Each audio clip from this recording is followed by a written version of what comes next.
네, 오늘은 여호수아 14장 말씀입니다.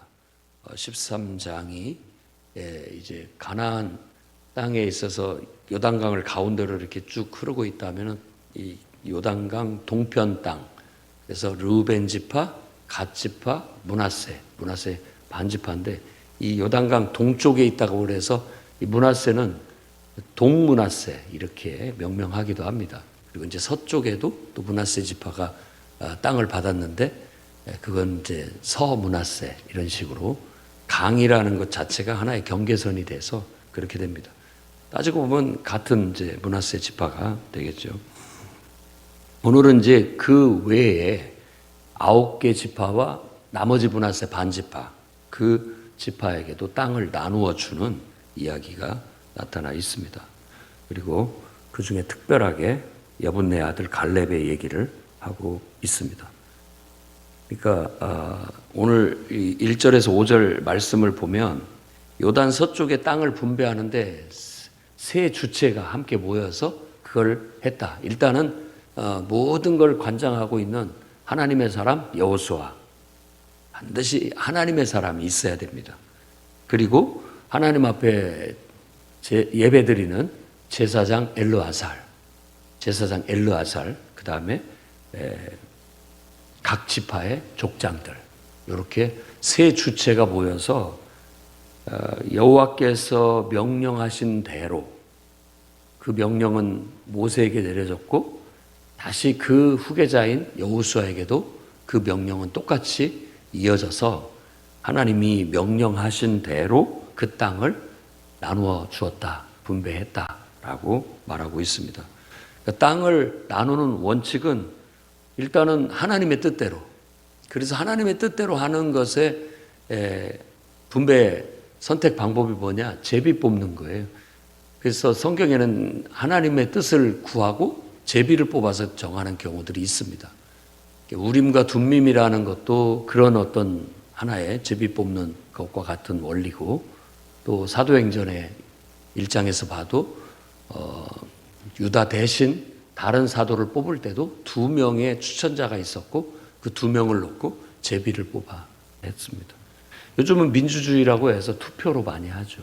거수나 투표를 통해서 다수결의 원칙을 따른다고 그렇게 하지만, 우리가 그 다수결의 원칙도 하나님의 뜻이 반영되어야 제 뜻이 되는 것이지, 이게 사람들의 인기 투표로 돼서는 그것이 그렇게 썩 하나님의 뜻대로 되기가 어렵습니다. 물론 그 모든 사람들의 다수가 하나님 앞에 기도하면서 하나님의 뜻을 반영한다면 그것도 좋은 하나의 방법이라고 할 수 있겠죠. 그러니까 항상 관건은 누가 됐든지 간에 그 주체가 하나님과 연결된 사람이어야 된다는 거예요. 무관한 사람이 어떤 의사결정을 하거나 믿음이 없는 사람이 의사결정을 하는 것은 참고는 할 수 있지만 그걸 하나님의 뜻으로 다 받아들이기는 어렵기 때문에 그렇습니다. 우리들도 늘 의사결정을 할 때 하나님의 뜻을 추구하는 거예요. 나도 하나님 뜻을 쫓아가고 다 하나님의 뜻을 쫓아가는 그런 주체들이 함께 모여서 뜻을 모아가지고 이게 내 의견이다, 이게 네 의견이다, 이게 아니라 이게 하나님의 뜻인 것 같다, 하나님의 뜻인 것 같다, 이렇게 해서 하나님의 뜻에 초점을 맞춰서 의사결정을 하는 것이지, 누구의 사사롭게 인간의 주장을 내가 그 사람을 좋아하니까, 더 친하니까 그냥 무조건 그 사람을 지지해 준다, 이런 게 교회 안에서는 올바른 방법이 아닙니다. 항상 하나님의 뜻을 따라서, 하나님의 말씀을 따라서, 하나님의 명령을 따라서 그걸 해야 되는 거예요. 그러니까 의견을 내놓을 때도 그냥 이렇게 하는 게 좋겠습니다 라는 그런 말은 맞는 말이지만, 기도해 봤는데 그 속에 밑에 깔려 있는 말이, 기도하는데 하나님께서 이렇게 하라는 그런 뜻, 마음을 주셨다, 이것이 어떤 내가 의견을 내놓는 하나의 동기가 돼야 되고 소스가 돼야 됩니다. 그렇게 해야 되지, 사사롭게 누가 하는 것이 보기 싫으니까, 혹은 누가 하는 것이 그냥 그러니까 나는 그걸로 반대로 갔으면 좋겠다라는 식으로 의견을 내놔서 쓸데없이 논쟁을 하고 쓸데없이 말다툼을 하면서 서로 기싸움을 하고 이런 것들은 하나님을 섬기는 하나님의 뜻을 따르고 명령을 따르는 성경의 대대적인 원칙에 어긋나는 그런 겁니다. 그랬을 때 결국은 우리 교회가 하나님이 이끌어가는 하나님이 통치하는 하나님의 교회가 아니고 예수님이 머리된 예수님에 의해서 이끌려가는 인도되어지고 흘러가는 그런 교회가 아니고 결국은 사람들에 의해서 인간적인 생각과 인간적인 그런 시기와 질투 속에 이끌어져가는 그런 교회로 전락해버리고 마는 겁니다. 이런 원리들을 대원칙을 배워야 됩니다. 하나님의 뜻대로 하나님 말씀대로 하나님의 명령대로 의사결정을 한다. 그 주체는 하나님이 선택한 사람 여호수아 그리고 또 하나님이 선택해서 세운 제사장 그리고 각 지파의 대표들 족장들이라고 하는 대표들이 모여서 같이 기도하면서 하나님의 뜻을 구하고 하는 겁니다. 그래서 그렇게 하는 원칙을 가져야 됩니다. 그러니까 하나님의 뜻이 반영되고 하나님이 권한을 줘서 세운 지도자들을 통해서 그들이 주체가 돼서 분배를 하는 겁니다. 그리고 한 가지 중요한 원칙이 오늘 6절에서 15절에 나타나 있는데 요게 뭐냐면 하나님께 합당한 자가 땅을 받는다는 거. 하나님께 합당한 자가. 그래서 여분네 아들 갈렙이라는 사람을 한 예로 샘플로 우리에게 모범으로 보여주고 있다는 것입니다. 근데 이 여분네 아들 갈렙이라는 사람이 40세 때 이 가나안 땅을 정탐했을 때 하나님께 성실한 마음으로 임했다. 이 단어가 중요합니다. 성실한 마음. 그리고 그 다음에 나오는 것은 하나님께 충성했다라고 그렇게 얘기합니다. 두 단어가 갈렙이라는 사람이 어떤 사람인가를 보여줍니다. 성실한 마음 그리고 하나님께 충성을 다했다라는 거죠.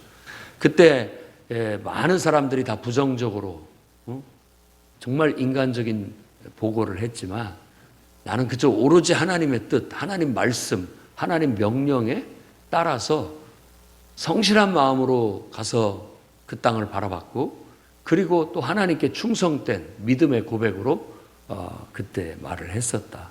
그때 하나님께서 네가 네 발로 밟는 땅 다 너에게 주겠다라고 모세가 축복을 했는데 45년 동안 내가 지금까지 하나님이 나를 살려주셨다. 생존하게 하셨다. 지금 나이 85세다. 그럼에도 불구하고 내가 여전히 강건하다. 그날에 말씀하신 이 안악자손 그때 완전히 그들은 거인이고 우리는 그들 앞에 메뚜기 같다라고 했던 그 안악자손이 살던 그때 정탐했던 주요 토지가 어디였냐면 그 헤브론 땅입니다. 헤브론 땅. 지금 유다 지파가 살고 있는 그 땅. 그 땅이었는데 그 땅을 내게 주십시오라고 그렇게 요구하는 대목입니다. 그래서 하나님의 뜻에 따라서 또 하나님이 고난을 부여한 영적인 지도자들을 통해서 이 땅을 잘 기도하면서 합리적으로 분할을 하지만 또한 원칙은 하나님께 성실한 자, 하나님께 충성된 자에게 그 땅은 특별하게 주어진다라는 거예요. 이 원칙도 있다라는 걸 기억해야 됩니다.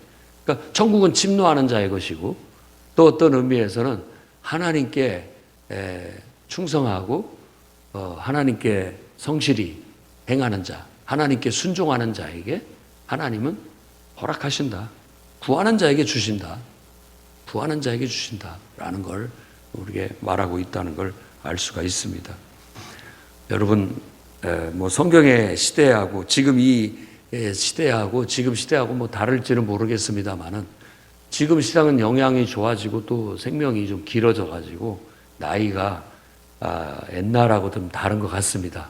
물론 유엔에서도 우리 나이를 11살, 11년을 더 늘려서 이렇게 얘기를 하고 있습니다. 그러니까 항상 나이를 할 때 옛날 우리 젊었을 때 생각했던 나이에 11살을 빼고 생각하면 지금 내 나이가 그때 상태라고 생각하면 됩니다. 근데 모세도 120세까지 하나님을 위해서 충성하다가 그야 이름 없이 정말 하나님께 돌아갔죠. 오늘 갈렙도 85세지만 내가 여전히 강건하니 그날에 그렇게 얘기를 합니다.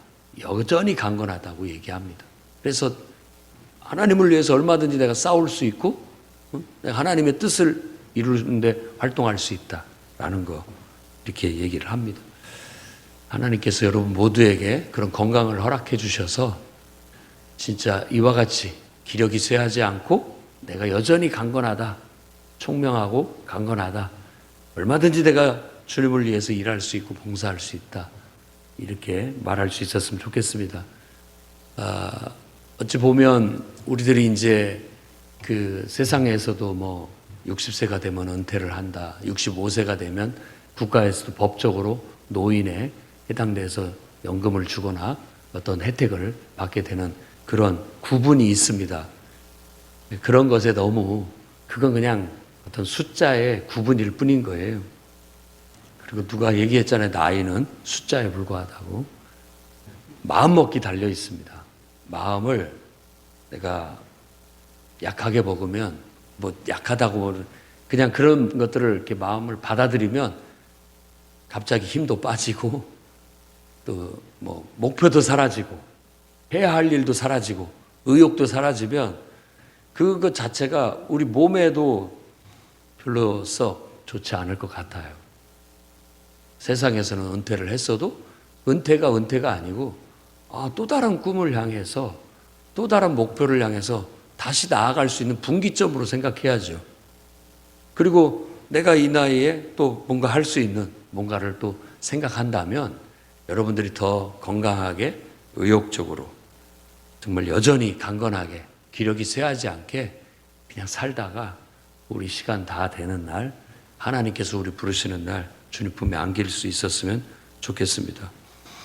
살아 평생에 우리는 늘 하나님이 내게 말씀하신 대로 순종해서 사는 성실한 마음, 하나님의 명령이고 하나님의 사명이라면 충성을 다하려는 충성된 마음으로 달려가다가 건강한 몸과 마음으로 하나님의 뜻을 실행하다가 우리 사명 다하는 날 꼭 그렇게 생각하셔야 됩니다. 사명 다하는 날 주님께 돌아간다.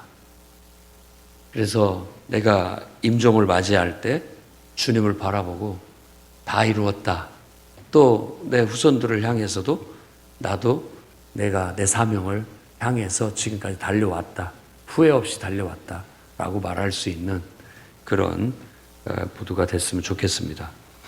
헤브론은 이제 이스라엘이 명명한 것이고요.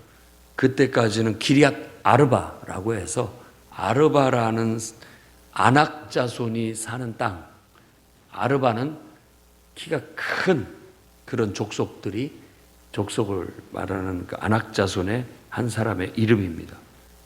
그래서 결국 그 하나님께 성실한 마음, 충성된 마음, 순종하는 그 믿음이 결국 그 땅에 이 아낙 자손 거인들을 다 물리쳤다. 이렇게 얘기합니다. 그래서 갈렙의 축복은 전적으로 충실한 마음으로, 성실한 마음으로, 충성된 마음으로 하나님 명령을 따랐기 때문이다. 라고 말씀할 수 있고 온전한 하나님께 대한 충성의 결과물이다. 열매다. 라고 말할 수 있습니다. 그래서 이 말씀을 근거로 해서 축복이라는 것 자체는 하나님의 축복이라는 것은 전적으로 하나님께 충성될 때 또 하나님을 따르고 순종하는 자에게 따라온다. 그렇게 우리가 이 말씀에서 교훈을 얻을 수 있겠습니다. 자, 그리고 끝절은 그 땅에 전쟁이 그쳤다. 갈렙이 결국은 그 거인 아낙 자손을 물리침으로 인해서 그 땅에 전쟁이 그쳤다라고까지 얘기를 해요. 그러니까 정말로 우리가 평화를 얻고 안정을 찾기를 원한다면요, 온전히 하나님께 바쳐질 때 평화가 옵니다. 전쟁이 끝이는 거예요. 그러기 전까지는 끊임없는 갈등과 싸움이 계속되는 거예요. 완전히 하나님께 주도권이 넘어가고 하나님께 맡겨져 버리면 그분에 의한 질서가 확립이 되고 그분에 의한 평화가 와요.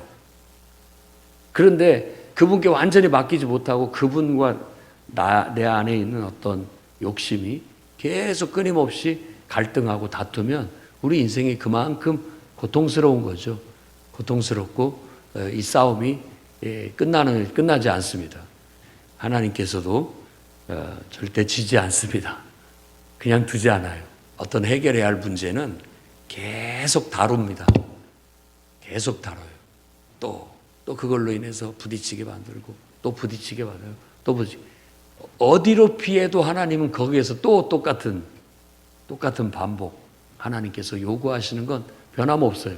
하나님은 그런 부분에 있어서 우리가 하나님께 맡겨지고 또 굴복되고 다듬어져서 더 능력 있는 하나님의 사람으로 하나님의 뜻대로 잘 쓰여지는 그런 한 인간으로서의 완성, 한 인간으로서의 온전함, 바로 갈렙처럼 하나님 앞에 성실하고 하나님께 충성되고 하나님 말씀을 따라 순종할 줄 아는, 그래서 이와 같이 세상에 그 어려운 정말 불가능해 보이는 안악자손 그런 사람, 그런 존재와 맞닥뜨렸을 때도 절대 쫄지 않고 기죽지 않고 오히려 하나님의 능력으로 그런 모든 것들을 다 극복하고 물리치고 결국 하나님의 뜻을 성취해낼 수 있는 하나님의 위대한 일꾼들을 만들기 위해서 하나님은 그렇게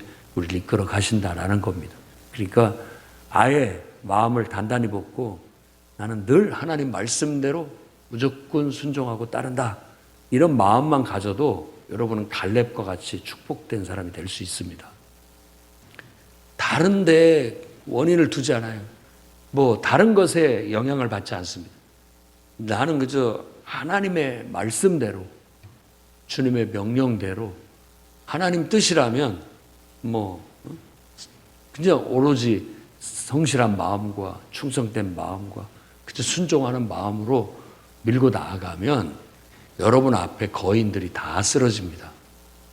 여러분 앞에 서 있는 모든 장애물들이 다 넘어뜨릴 수 있습니다. 그런 나이에 애속되지 말고 또 세상 관념에 애속되지 말고 오직 하나님이 주신 은혜대로 하나님의 축복된 그런 강건한 삶을 살다가 주님 앞에 안길 수 있는 저와 여러분이 되기를 주의 이름으로 축원합니다. 기도하겠습니다. 거룩하신 주님, 하나님 말씀에서 주는 교훈 앞에 아멘하게 하시고, 그리고 하나님 말씀이라면 그 말씀에 힘을 얻어서 그 말씀을 붙잡고 우리가 말하고 행동하다 그 사명 다하는 날 평안한 마음으로 하나님께 돌아가게 해 주시옵소서.